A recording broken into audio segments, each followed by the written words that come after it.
અમરેલી જિલ્લાના વડિયા વિસ્તારમાં નર્મદા પાઇપલાઇન નાખવાની કામગીરીથી ખેડૂતોના ઊભા પાકને નુકસાન, 1 માસથી 2 માસ કામગીરી બંધ કરવાની માંગ સાથે ખેડૂતોનું આવેદનપત્ર।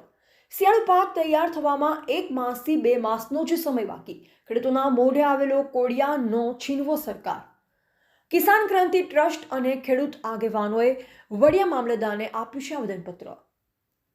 અમરેલી જિલ્લાના છેવાડાના તાલુકા એવા વડિયા કુકાવાવમાંથી નર્મદાના પાણીની પાઇપલાઇન ભેસાણ તરફ જાય છે, જેની કામગીરી હાલ ચાલુ કરવામાં આવી છે।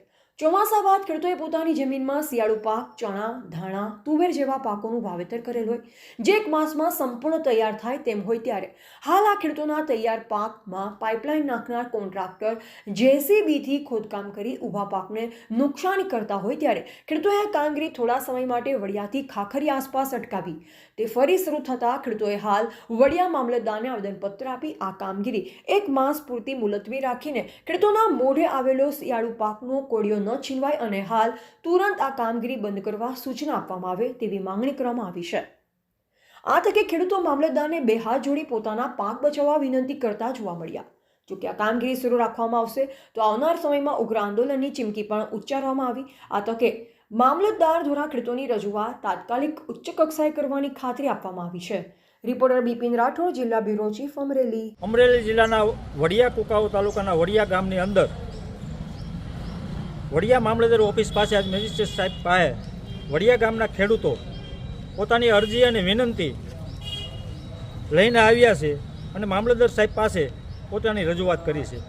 આ વિનંતી અને રજૂઆત એટલીક જ છે કે સુરવા ડેમની પાછળ નર્મદા ડેમની જે લાઈન નીકળી રહી છે પાણીની, એ પાણીની લાઈન નીકળી ગઈ। અત્યારે શિયાળુ પાકનું સિઝન છે અને ખેડૂતો ધાણા, શીણા, ઘઉં અને કિંમતી બીજા મોલનું ભયંકર નુકસાન થઈ રહ્યું, અઢળક નુકસાન થઈ રહ્યું છે। તો ખેડૂતની વિનંતી એટલી છે કે 2 મહિના પછી અમારો પાક લેવાઈ જાય પછી તમારી નર્મદાની લાઈનનું કામ ચાલુ કરો।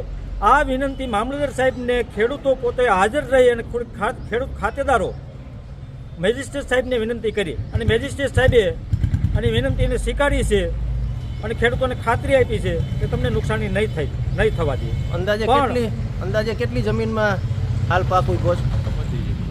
લગભગ કુકાવ તાલુકાની લગભગ ટોટલ જમીન ઉપર શિયાળુ પાકનું વાવેતર થઈ ગયું છે અને ટોટલ જમીનની અંદર આ યંત્રો અને સાધનોથી જે નુકસાની થઈ રહી છે, ટોટલ સર્વે નંબરમાં નુકસાની થઈ રહી છે। આ નુકસાનીનો કોઈ આંક ન હોય, પણ ખેડૂતોની વ્યથા એટલી છે સરકાર સમક્ષ કે ખેડૂતોને કંઈ લેવા નથી માંગતી, પણ ખેડૂતો એટલી તમારી પાસે માગણી કરી છે, પોતાની મહેનત, મજૂરી અને પરસેવાનું પોતાના ખેતરમાં જે ઉત્પાદન માટે મથીરીઓ છે, એ મહેનત અને ઉત્પાદન શા કારણે ભાઈ નષ્ટ કરી રહ્યા છો? 2 મહિના પૂરતા જાળવી રહો।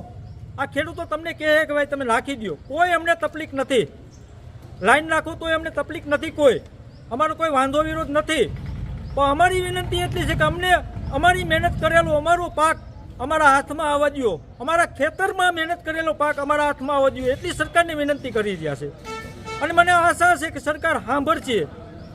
મામલતદાર સાહેબને વિનંતી કરી, મામલતદાર સાહેબે પણ અમારી વાત સાંભળી છે અને ચોક્કસ અમને ખાતરી છે કે આ કામ 1.5 મહિનો પૂરતું જારી જશે। તંત્રને વિનંતી કરીએ છીએ 2 હાથ જોડીને કે ભાઈ અમારી નુકસાની ન કરો। ખેડૂતો એ જ સીડ્યા છે, મામલતદાર સાહેબ પાસે એ જ વિનંતી કરી છે કે ભાઈ અમારા પાકને નષ્ટ ન કરો। ના છૂટકે જમીન એક અમારી માતા છે, એની અંદર જે કાંઈ પાક પકવી છે અમારો આત્મા છે, એની સાથે ખિલવાડ કરવાનો ક્યારે પ્રયત્ન ન કરતા અને અમારા ખેડૂતોને સંછેડવાના પ્રયત્ન ન કરો, એ અમે તમને વિનંતી કરીએ છીએ। ના છૂટકે અમારા ખેડૂતો કંઈ પણ કરી બેસે તો તમામ જવાબદારી સરકાર શ્રી મામલતદાર કચેરી, તાલુકા પંચાયત, કલેક્ટર સાહેબની, અમરેલી કલેક્ટર સાહેબની રહેશે। આટલી અમે તમને વિનંતી કરી રહ્યા છીએ।